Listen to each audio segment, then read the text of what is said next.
बहुत ही सुंदर स्थिति इस समय आने वाली है, क्योंकि इस समय पर शनि देव जो हैं अस्त होने जा रहे हैं। अस्त होने पर देखिए राहु देव आपके एक्टिव हो जाएंगे।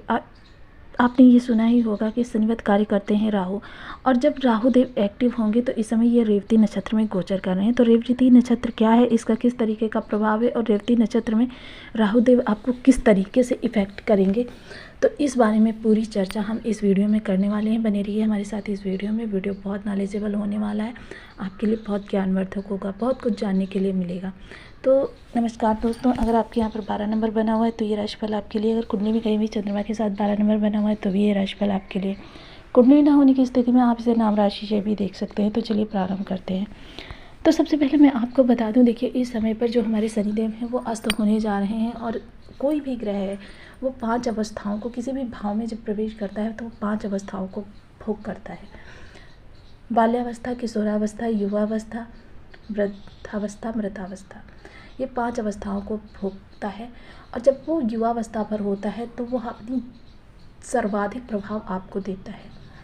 तो लेकिन यहाँ पर राहुदेव की अगर हम बात करें तो राहुदेव हमेशा वक्री ही चाल ही चलते हैं। यानी कि जब इन्होंने आपके इस भाव में, लग्न भाव में प्रवेश किया था, तब वो मृतावस्था में उन्होंने प्रवेश किया था। मृतावस्था में प्रवेश के साथ ही फिर उन्होंने वृद्धावस्था का भोग किया, और अब मिड फरवरी में वो युवावस्था में प्रवेश करने जा रहे हैं। जब वो युवावस्था में प्रवेश करेंगे तो आपके साथ होगा क्या, यानी आपको सर्वाधिक राहु के प्रभाव मिलेंगे। और सबसे पहले तो ये जान लेते हैं कि रेवती नक्षत्र, क्योंकि ये रेवती नक्षत्र में गोचर कर रहे हैं। तो जब रेवती नक्षत्र में गोचर करेंगे तो यानी इस समय पर 7:30। देखिए सबसे पहले तो हम देख लेते हैं कि अस्त होना होता क्या है।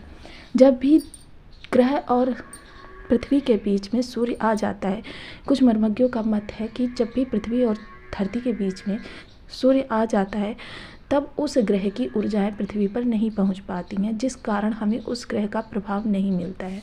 वहीं कुछ मर्मज्ञ ये कहते हैं कि जब भी कोई ग्रह, देखिए अंतरिक्ष में सभी ग्रह परिक्रमा करते रहते हैं और वो अपनी कक्षा पर ही परिक्रमा करते हैं। तो जब परिक्रमा करते हुए वो सूर्य के सबसे नज़दीक पहुंच जाते हैं तो उस समय सूर्य उनकी ऊर्जा को अपने अंदर आत्मसात कर लेता है।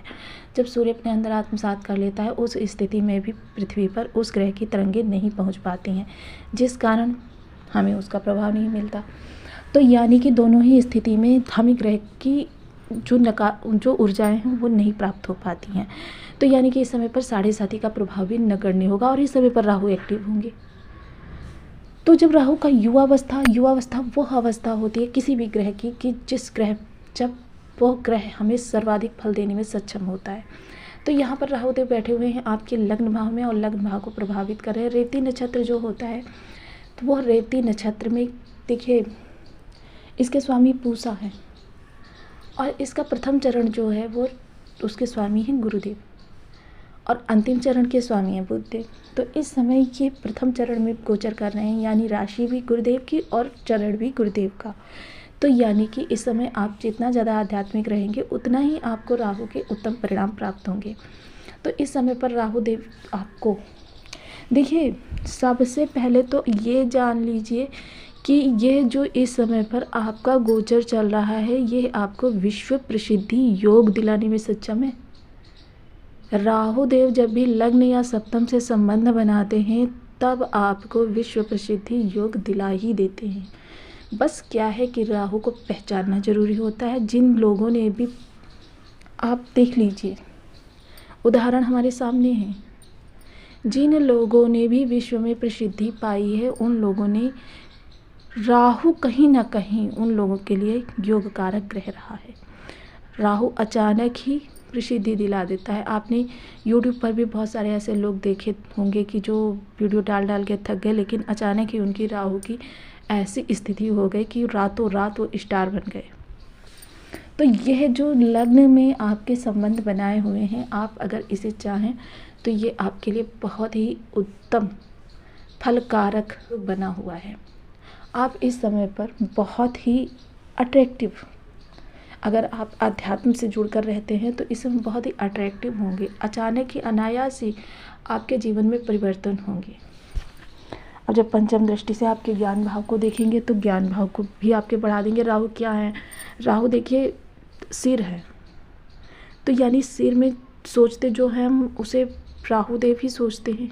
जो हमारा माइंड होता है वह राहु होता है। अब इसमें जो विचार आते हैं वो राहु देव की ही उससे आते हैं। अगर राहु देव निगेटिव होते हैं तो उसमें उस तरीके के विचार आते हैं आपको नीचे गिराने के लिए, डिमोटिवेट करने के लिए। और राहु देव अच्छे होते हैं तो सकारात्मक विचार आते हैं आपको ऊंचाई की ओर ले जाने के लिए। तो राहु देव क्योंकि स्थिर है तो इस समय पर आपके अंदर ज्ञान का प्रादुर्भाव होगा। आपके ज्ञान से सब लोग प्रभावित होंगे। आपके लव रिलेशन में अगर आप हैं तो आपके लव रिलेशन भी इस समय पर बहुत अच्छे चलेंगे। लेकिन क्या है, थोड़ा सा आपको ईगो को अपनी साइड में रखना होगा, क्योंकि राहु देव अहंकार के भी कारक हैं। आपके पार्टनर के अंदर भी अहंकार देखा जाएगा। अगर आप दोनों लोग इन चीज़ों से बच के रहेंगे तो बहुत अच्छा समय आपके लिए होगा। थोड़ा सा आप अपनी स्वास्थ्य को लेकर सचेत रहें। स्टूडेंट हैं तो आपको अचानक ही ऐसी सफलताएं मिलनी प्रारंभ हो जाएंगी कि जिनके बारे में सिर्फ आप सोचते थे, कभी आपको मिली नहीं थी, अचानक ही आपके साथ ये योग होंगे। अब सप्तम दृष्टि से अगर आपके व्यापार भाव को देखेंगे, अगर आप व्यापारी वर्ग से हैं तो आपके लिए बहुत ही सुंदर समय है। कोई ऐसा आइडिया आपका क्लिक कर जाएगा जो आपके व्यापार को बहुत ऊंचाई तक ले जाने में सक्षम हो। आपके पार्टनर के साथ आपके संबंध अच्छे होंगे और आपके जीवन में बहुत ही मधुर मधुर घटनाएं घटित होंगी। आपके जीवन साथी से आपका बहुत ही अच्छा सामंजस्य बैठेगा। जीवन साथी का आपको भरपूर सपोर्ट मिलेगा। आपके जीवन साथी के भी तरक्की के योग बन रहे हैं। अब नवम दृष्टि जब जाएगी आपके भाग्य भाव पर तो भाग्य का आपको भरपूर साथ मिलेगा, क्योंकि शनिदेव देखिए इस समय अस्त हो गए हैं। 7.5 का प्रभाव आपके ऊपर से बिल्कुल ख़त्म सा हो गया है। तो इस समय पर आप अपने जीवन को एक नई दिशा दे सकते हैं। राहु देव का संबंध बनता है तो नवम भाव आपका पिता को भी आपके उन्नति दिलाता है। आपके पिता से आपके संबंध मधुर होंगे। पिता का आपको सहयोग मिलेगा। पिता से आपको आर्थिक लाभ भी हो सकता है।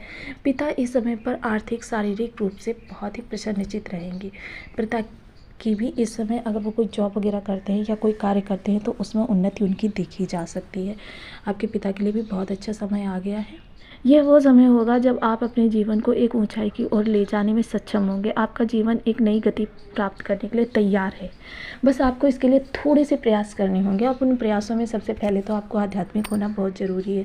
देखिए, आध्यात्मिक होने का मतलब ये नहीं है कि आप दिन भर का कंठी माला लेकर और कर्तव्य विमूढ़ होकर बैठ जाएं। कर्तव्य आपको करना है। आप प्रातः मंदिर में दर्शन करने के लिए जा सकते हैं। आप किसी देवता का मंत्र जाप कर सकते हैं। आध्यात्मिक पुस्तकों का अध्ययन कर सकते हैं। मस्तक पर तिलक लगाना प्रारंभ करें। अगर आप मस्तक पर नहीं लगाना चाहते हैं या नहीं लगा सकते हैं तो अपने कान के पीछे लगा लीजिए। ये आपके लिए बहुत उत्तम उपाय रहेगा।